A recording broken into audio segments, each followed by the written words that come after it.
Um, my presentation is on novel strategies in wastewater treatment, water sustainability and resilient measures for agro ecosystems in India. I begin my presentation by sharing the expressions of a renowned physicist and Nobel Prize winner, Sir C.V. Raman from India, in his Water, the Elixir of Life. Human mankind has always searched in vain for an imaginary elixir of life, the divine Amrita. A draught of this elixir was thought to confer immortality. But Raman feels that the true elixir of his life is water. This single liquid can change the entire scene. He remembers that he was standing on the line which separates the Libyan desert from the valley of the Nile in Egypt. On one side was vast area covered with sand and without any speck of green or single living thing. On the other side was one of the greatest, most fertile and densely populated areas. It was teeming with life and vegetation. The only thing which made the difference was water. It was the water of River Nile. Geologists tell that the entire soil of River Nile is a creation of river itself. Its ancient civilization was created and sustained by the life-giving water of Nile. We take this common source that is water to be granted in everyday life. But we forget that water is the most potent and wonderful thing on earth. It has played a very important role in shaping the course of Earth's history. Water is uniquely vulnerable to pollution. It is an universal solvent. Water is able to dissolve more substances than any other liquid on earth.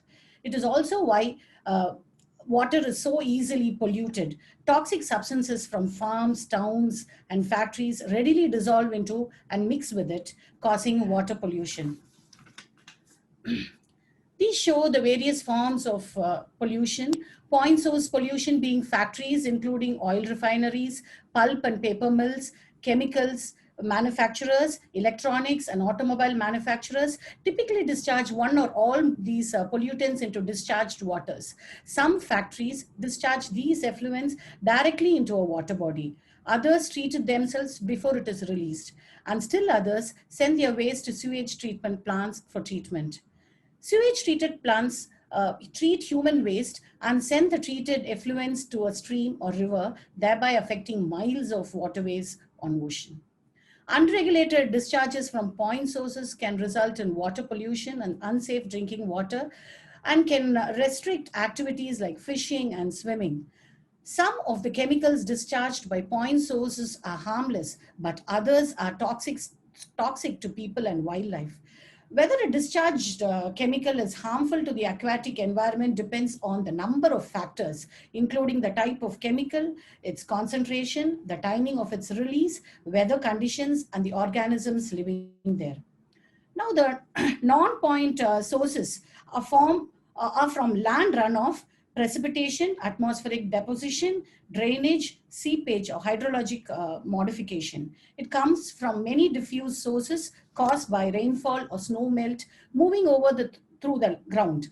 As the runoff moves, it picks up and carries away natural and human-made pollutants, finally depositing them into large water bodies. Now, the quality of water is degraded due to the inorganic salts and sediments, plant nutrients and fertilizers, organisms and organic matter, oxygen-demanding wastes, acids and detergents, thermal wastes, oil, radioactive and toxic substances, and heavy metals.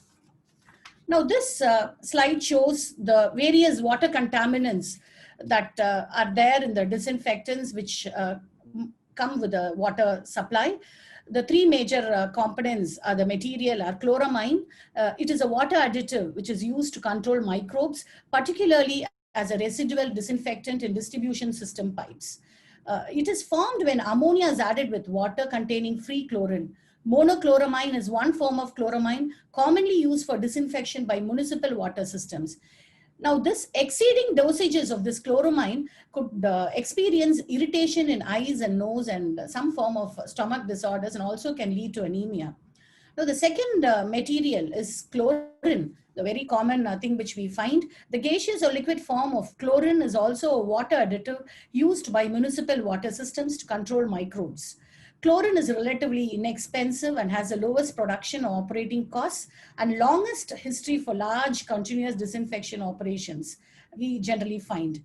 Chlorine is a powerful oxidant. Some people who use water containing chlorine well in excess of the maximum residual disinfectant level could also experience irritating effects to eyes, nose, and stomach discomfort. Now, the third important material is a chlorine dioxide. Chlorine dioxide is yet another water additive used to control microbes and has the ability to control tastes and odors. But it rapidly disappears from stored water. Infants, young children, and fetuses of pregnant women who drink water containing chlorine dioxide in excess of the maximum residual disinfectant level are subject to adverse effects on the nervous system. Some people who drink water containing chlorine dioxide well in excess of the MRDL for many years have experienced even anemia. Now, the excessive chemical nutrients, namely the nitrates and the phosphates in water, leads to eutrophication or nutrient pollution. Eutrophication decreases the level of oxygen, reduces the quality of water, and thereby making water inhabitable for fish, affecting the breeding process within the marine life and having an impact on the primary productivity of the marine ecosystem. Now, globally, many problems are associated with water pollution. Yearly, millions of people and 3,900 children die every day from various diseases caused by drinking polluted water, and around 1.2 billion people require drinking water security. With the growing industrialization and urbanization, our environment is under constant pressure of environmental problems, out of which cleanliness of water is the world's top environmental problem. In the upcoming years, rapid population growth and urbanization will increase day by day, which results increase in the demand of pure water for agricultural, domestic, and industrial use. As per World Health Organization report, by 2025, 50% of world's inhabitants will be living in water-stressed areas. Until 2015, around 20% of the contaminated water was properly treated over the world. In developing countries, without proper disposal of heavy metals and impurities, around 70% of industrial water is discharged. Aquatic pollutants are very dangerous and very difficult to be cleaned up completely. To avoid the negative effects to the environment and also on the human health, elimination of these organic pollutants from water, wastewater, is very crucial. Now, a scarce natural resource, water, is fundamental to life, livelihood, food security, and sustainable development. India has more than 18% of world's population, but has only 4% of world's renewable water resources and 2.4% of world's land area. There are further limits on utilizable quantities of water owing to uneven distribution over time and space. In addition, there are challenges of frequent floods and droughts, which we witness in one another part of the country. With the growing population and rising needs of a fast developing nation, as well as the given indications of the impact of climate change, availability of utilizable water will be under further strain in future, with the possibility of deepening water conflicts among different user groups. Low consciousness about the scarcity of water and its life-sustaining and economic value results in its mismanagement, wastage, and inefficient use, as also pollution and reduction of flows below minimum ecological needs. In addition, there are inequities in distribution and lack of a unified perspective in planning, very important, management and use of water resources. The objective of national water policy of our country is to take cognizance of the existing situation, to propose a framework for creation of a system of laws and institution for a plan of action with a unified national perspective.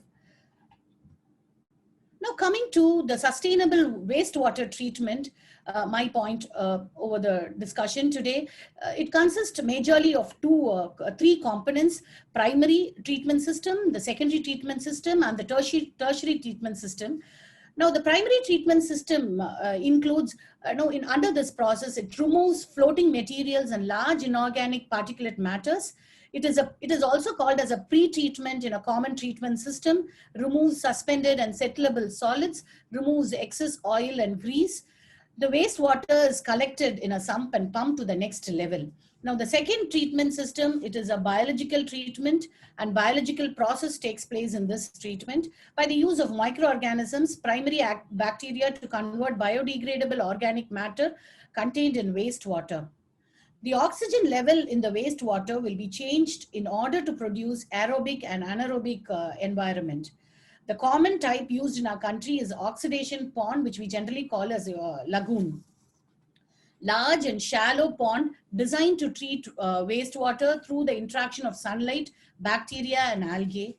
Temperature in our country is suitable for aerobic bacteria as bacteria which can survive in warm temperature. Now coming to the third unit, that is third component, that is a tertiary treatment system. It is an advanced treatment system. Tertiary treatment is a final cleaning process that improves wastewater quality before it is reused, recycled, or discharged to the environment.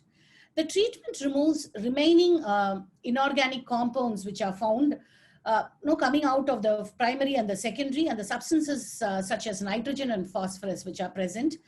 Now, bacteria, viruses, and parasites which are harmful to public health are also removed at this stage. Now coming to the next slide, global water reuse after the tertiary treatment. I would like to give few statistics on that. The present infrastructure is not sufficient for wastewater treatment and also not economic. Consequently, researchers are looking for cost-effective methods for water treatment with high productivity. Despite the keen interest of the government, infrastructural development for sewage and wastewater treatment has not kept pace with wastewater generation. As a result, vast amounts of polluted water are being discharged into natural waterways with poor quality water and pollutants above the permissible levels being released to the environment. Studies have shown that farmers living close to these cities have had to change the crops to suit the declining quality of irrigation. Now, proactive adaptation to water quality issues increases the cost of production, while the suboptimal group choices reduce the benefits of livelihood of these farmers.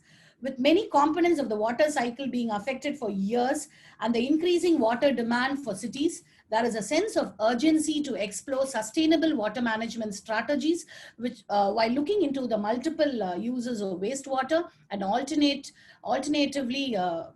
wastewater treatment technologies. Now, coming to the physics aspect, the scientific aspect of water treatment, which I would be proposing today, it is about the photocatalytic degradation. What is a photocatalyst? A photocatalyst is defined as a substance which is activated by absorbing a photon and is capable of accelerating a reaction without being consumed in it. That is a catalyst. These substances are invariably semiconductor materials. Semiconducting oxide photocatalysts have been increasingly focused in recent years due to their potential applications, especially into solar energy conversion and environmental purification. Semiconductor heterogeneous photocatalysis has enormous potential to treat organic contaminants in water and air. So it forms a potential material for wastewater treatment. This process is known as advanced oxidation process, and it's suitable for oxidation of a wide range of organic compounds. And among the advanced oxidation process, heterogeneous photocatalysts have been proven to be of interest due to its efficiency in degrading recalcitrant organic compounds. Heterogeneous photocatalytic oxidation have been given considerable attention in the past 2 decades, and numerous studies have been carried out in the application of heterogeneous photocatalytic processes with a view to decompose and mineralize recalcitrant organic compounds. It involves the acceleration of photoreaction in the presence of a semiconducting catalyst, and there are several semiconductors like titanium dioxide, zinc oxide, ferric oxide, cadmium sulfide, and zinc sulfide. And all these act as photocatalysts, catalytic materials, and out of which TiO2, that is titanium dioxide, has been most commonly studied due to its ability to break down the organic pollutants and even achieve complete mineralization. And photocatalytic and hydrophilic properties of especially this titanium dioxide makes it close to an ideal catalyst due to its high reactivity, reduced toxicity, chemical stability, and lowered cost. Now, these are promising materials for environmental applications, including water and wastewater treatment. However, there is a drawback or the weakness of these photocatalytic systems which limit their industrial applications, and these include low usage of visible light, because these operate on the ultraviolet radiations and fast charge recombinations and low migration ability of the photo-generated electrons and holes. Now, the band gap of the TiO2 material is 3.2 electron volt, and hence the optical absorption of these semiconducting materials lie in the UV region of the electromagnetic spectrum. And this poses a challenge towards using these materials for industrial applications because of the stability, the amount of UV radiations incident depending upon the time and space of the area or the region. And therefore various elements, including the transition elements, where especially the noble metals as well as non-metals are doped into these photocatalysts as co-catalysts to enhance the photocatalytic degradation. Now, coming to gold and silver nanoparticles, these are noble metal nanoparticles, and these, especially the gold and silver nanoparticles, show extraordinary optical behavior when they are reduced at nanoscale. When the particles are brought down to the nanoscale, they exhibit excellent optical behavior. And this is due to the light absorbing nature of the phenomenon, and this unique phenomenon is called as a surface plasmon resonance. A clear understanding of surface plasmon resonance would be oscillating of the electric fields of the light ray, that is the incident ray of the electromagnetic spectrum, generally the visible light. When it falls on the colloidal gold particles, it starts oscillating, and the free electrons present in the nanoparticles, that is the colloidal gold particles, also start oscillating. When these two materials start oscillating, there is a resonance which is achieved, and this is called as a resonant oscillations and known as surface plasmons. And now if we look into the optical absorption peak due to the surface plasmon resonance, the optical peak of the surface plasmon resonance are centered around 530 nanometer to 550 nanometer, depending upon the size confinement of the gold nanoparticles. Now, 530 and 550 nanometer lie in the visible range of the electromagnetic spectrum. This implies that gold at nanoscale excellently responds to visible light, and this is very important for us to have a direct applications into industry wherein we can treat the water, because availability of visible light is there. When this optically potential material, that is gold, is doped with a semiconducting material, that is TiO2, whose optical response lie in the UV region of the electromagnetic spectrum, the band gap of the TiO2 is reduced due to incorporation of the noble metal, that is gold. Hence, there is a drastic lowering of the band gap of the TiO2, due to which the optical response of TiO2 shifts from the UV region to the visible region. Thereby, the gold-doped TiO2 displays enhanced photocatalytic property, exhibits excellent response to visible light. This enhanced property can be utilized in the absorption and photodegradation of the undesired components of wastewater from industries, especially textile industries, which is a recent rising threat to the environment. Hence, using the visible light of the electromagnetic spectrum, that is the sunlight, which is readily available, and the metal semiconductor nanocomposites can be effectively used in mass collection of wastewater systems, where these novel materials effectively absorb and degrade the undesirable components of the wastewater, which could be collected from the above mentioned sources in a cost-effective way. Now, these are few of the suggestions of nanocatalysts.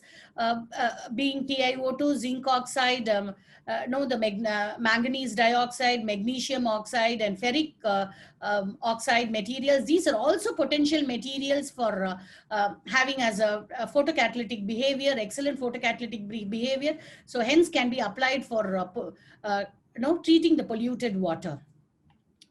Now, a chromium contaminated water taken from the industry effluents is shown in the picture of the flow chart. And this is mixed with the ferric oxide, which is a semiconducting material, which exhibits excellent photocatalytic behavior. It is mixed. And then it is subjected to photocatalytic degradation, which is shown in the third picture of the flow chart. After degradation, it becomes a clear sample as shown in the fourth. And then the chromium content, which was present in the effluents, is completely degraded and resulting with the pure water. But of course, the ferric oxide is there in the material, which could be easily taken out.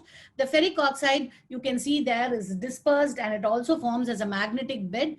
And removing these materials are very simple by using external magnet, as you can see how it could be taken out, so that clear water is available. Now this could be effectively, this particular treatment process could be used at a larger scale for the industrial applications. And also another important point to be noted is that these materials are highly stable, are subjected to investigations, further investigations, like structural morphology is studied, surface morphology of these materials are studied, and these are highly non-hazardous materials, environmental friendly materials, and these could be better options for treating wastewater. And another important thing is that these materials can be reused number of times, so that it could be the production of these materials also not to be worried upon. Now, I would like to, this slide shows the advanced oxidation process, which I've been explaining. And the zero liquid discharge process. In a world where fresh water is an increasingly valuable resource, industrial processes threaten its availability on two fronts, unless the water is treated. Many industrial processes require water and then reduce the availability of water for the environment, or other processes, or alternately contaminate and release water that damages the local environment. Some information from our country: guidelines on techno-economic feasibility of implementation of zero liquid discharge for water polluting industries have been issued by the Central Pollution Control Board, Ministry of Environment and Forests, Government of India. The nation is leading the drive for zero liquid discharge regulations from last decade. Due to heavy contamination of numerous important rivers by industrial wastewater, the Indian government have created regulations that require zero liquid discharge. They identified that this would be the best means to ensure safe water supplies for the future and protect rivers and lakes from the pollution. And this shows the schematics of how it works.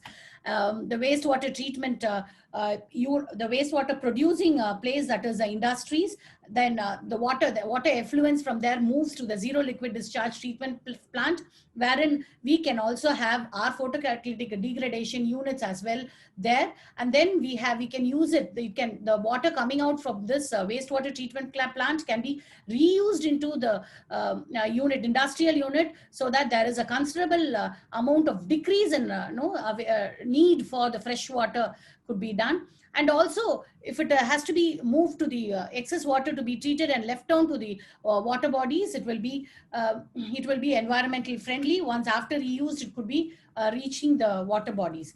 Now, from some of the outcome of zero liquid discharge includes improved water use efficiency, effectively manages the water risks faced by the industries. Upon effective implementation of zero liquid discharge plan by the industries, the water effluents reaching the natural streams and freshwater bodies is controlled, thereby leading to effective water conservation. Another major outcome of effective zero liquid discharge is that the intake or usage of fresh water in the industry is effectively put to control. It promotes water reuse in the industry, Hence, there would be sufficient availability of fresh water for a sustained ecosystem. I would like to express that almost 80% of water supply flows back to the ecosystem as wastewater. This can be critical environment and health hazard if it is not treated properly.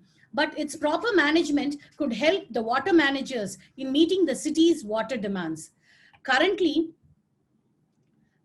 India has the capacity to treat approximately 37% of its wastewater, or 22,963 million liters per day, against a daily sewage generation of approximately 61,754 million liters per day, according to the 2015 report of the Central Pollution Control Board, Government of India. And now definitely the statistics would be on a rising side. Moreover, most sewage treatment plants do not function at maximum capacity and do not conform the standards prescribed. In cities, industries and commercial sectors pay higher tariffs for water, but they don't have supply assurance. In addition to water supply augmentation, wastewater treatment offers new economic opportunities for energy and fertilizer recovery. Hence, there is a need for a paradigm shift from the use and throw, which is linear, to use, treat, and reuse, which is a circular approach needed to manage wastewater. It is also to be noted that the investment in wastewater treatment has also associated with risks involved there. It is therefore important to understand the underlying social, political, technical, and financial factors that will drive, facilitate, and sustain wastewater management interventions in India. I close with the concluding remarks that the strongest government on earth cannot solve the grave issue of pollution by themselves. They must rely on each ordinary person like you and me, on our choices and on our will. With this, I express my heartfelt thanks to Dr. Timothy Randhir, University of Massachusetts, USA, for having given me this opportunity in this forum today to talk about the rising environmental concern of a common resource, water. Thank you.